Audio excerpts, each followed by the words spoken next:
La conciencia de cuidar el medio ambiente y no maltratar a los animales podrían parecer temas del siglo XXI. Sin embargo, la Torá, un texto con más de 3000 años de antigüedad, nos habla de estos conceptos. Hoy, en Entrevista para Enlace Judío, la maestra Rebeca Mareina nos muestra algunos mensajes impactantemente actuales que podemos encontrar en la Torá. Hola Rebe, ¿cómo estás? Qué gusto me da saludarte. A mí me da muchísimo gusto y te agradezco, Nadia, la invitación. Gracias. Rebe, la historia judía, pues sí, está llena de tragedias y de momentos muy oscuros. Y por eso tú te has dedicado pues a la parte más esplendorosa de nuestra historia, las enseñanzas hermosas, la belleza que hay en la Torá, etc. Así que a eso vamos a dedicar la entrevista de hoy y por eso le titulamos 3 hermosas enseñanzas de la Torá contigo, con Rebe Mareina. ¿Qué te parece si empezamos con la primera? Y para hablar de ella, nada más nos enfocamos un poquito en Yosef. Platícame, por favor. De todas las historias que uno podría contar, que son infinitas a lo mejor, escogimos la historia de Yosef.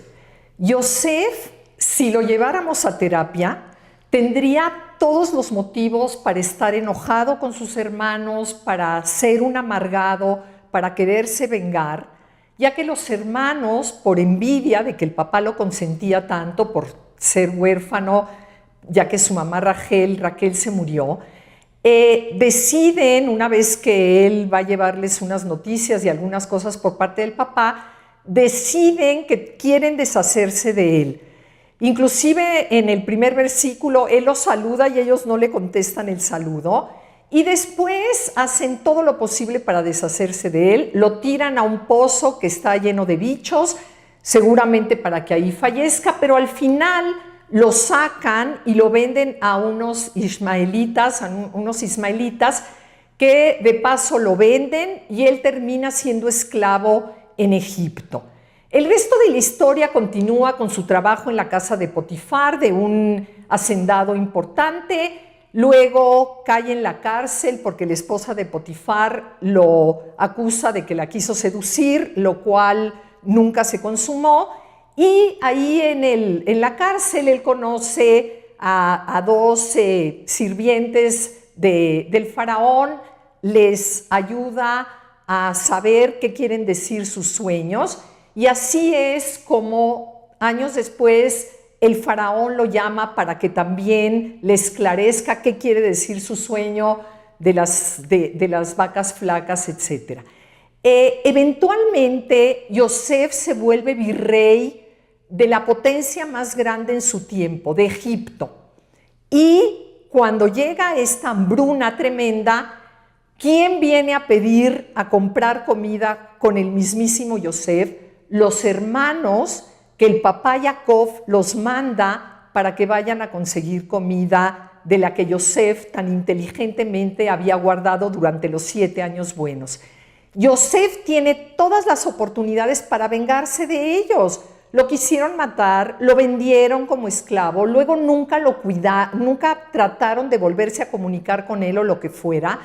Y entonces Yosef, en vez de quererse vengar, ¿qué es lo que hace? Los recibe en una segunda vez, les vende la comida, luego los reúne a todos en un salón y no solo eso, cuando ya están todos reunidos en el salón, le pide a sus asistentes que se salgan y les dice, me voy a quedar solo con ellos. ¿Y qué es lo que les dice? Yo soy Yosef, su hermano. Ups, a lo mejor ahorita va a quererse vengar o algo va a pasar. Y sin embargo, Yosef, ¿qué les dice? A lo mejor por algo pasó todo esto y Dios fue moviendo los hilos para que las cosas sucedieran y no tengo nada en contra de ustedes y los perdono. En este momento aprendemos la gran lección de Yosef. Yosef los perdona y de esa manera se perdona a sí mismo, porque ya deja de cargar lo que muchas veces cuando no perdonamos a alguien venimos cargando. No en vano tenemos un día del perdón y es maravilloso porque entonces podemos limpiarnos y empezar un año con una claridad mucho mayor. Así es, Rebe, pues lo que podemos ver en este momento con esta historia es la importancia de perdonarse a sí mismos y de aprender a perdonar. Pero además la Torá también tiene una especie de mensajes que realmente son muy actuales, que nos dicen y nos transmiten mucho para la actualidad y para nuestra convivencia con nuestro contexto hoy en día. Háblame un poco de la ecología, que tú en otras ocasiones, pláticas, clases, lo has mencionado y que resulta bastante admirable. Diste en el blanco, Nadia. La palabra es actualidad. Si pensamos en un libro que fue escrito hace más de 3000 años y nos damos cuenta realmente qué tan actual, perdón la redundancia, es. Solo voy a mencionar dos leyes de las muchas que hay. Una de ellas se llama Bal Tashchit, que es no desperdiciar. Y nos enseña algo que ahora todos hablamos sobre reusar y reciclar, etc. Y vemos cómo la Torá ya lo menciona. Todo lo que está en la naturaleza puede ser llevado a sus últimas consecuencias, por así decirlo, y usarlo para una cosa y cuando ya no sirve para eso, usarlo para otra cosa, etcétera, etcétera. La otra ley que quiero mencionar es la de no hacer sufrir a los animales. Pensaríamos que está sobreentendido, pues les tengo una sorpresa, no está sobreentendido. En la actualidad ya el hombre primitivo sobre todo, por ejemplo, si cazaba y iba a comer a ese animal, si no se lo iba a comer completo, le cortaba una parte, utilizaba esa parte para comer y mientras tanto el pobre animalito sufría y andaba ahí hasta que se decidiera comer el resto del animal. En el judaísmo eso está prohibido. Tzar balei haim, hacer sufrir a una criatura viviente, está prohibido. La cacería por gusto, por deporte, por campeonato, en el judaísmo está prohibida.